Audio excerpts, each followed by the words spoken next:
We are officially on verdict watch with the Nicholas Rossi case as of about 2 o'clock p.m. Mountain Time here on, what is today, the 13th of August. The defense rested this morning after the state rested yesterday. We had closing arguments. The jury has the case. I was hoping to do a whole trial recap. It was a 2.5-day trial, so not terribly long.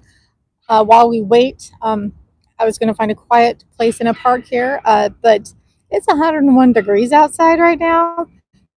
For normal people who are not American, that's 38.3 in Celsius. So it's a little hot. So I got myself something to eat, made some phone calls, stuff, did some businessy things, and I think I'm going to go back inside and get some air conditioning because it's hot.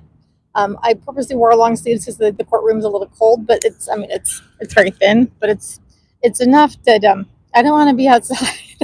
So hopefully tonight I'm planning on maybe doing a live, just doing a whole trial recap tonight. Hopefully we'll also have a verdict.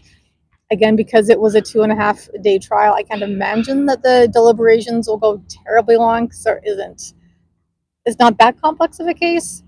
But it is a tricky one in the sense of trying to prove SA, or the big R word, as trying to keep things platform friendly, of course, as always. So I just hope justice is served because the jury was only allowed to hear things that happened in Utah, pretty much.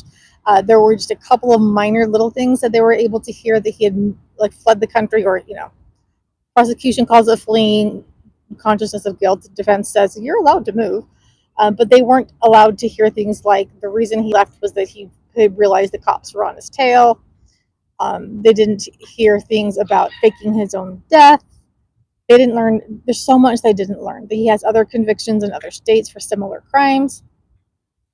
They did get to hear from the Utah County victim. They're calling her KP. So she testified, and her story is eerily similar to the victim in this case. MB is what they're calling her. So the defense is like, well, SOL encounters tend to have a lot of similarities, but you're like, hey, not this type of encounter.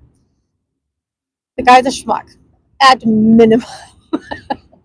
So anyway, I will be giving a little report on the trial so far. I also learned today, talking to the Utah County prosecutor briefly during a break, that the trial in Utah County for KP's case will be a much longer trial. They expect county jury selection to last about 2 weeks, and it will begin, it was the second week-ish of September.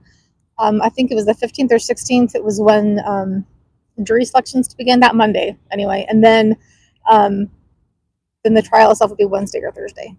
I think he said Thursday. I'm trying to remember. But unfortunately, that weekend, I'm at a writing conference teaching in Arizona. So I will miss the first 2 or 3 days of the trial.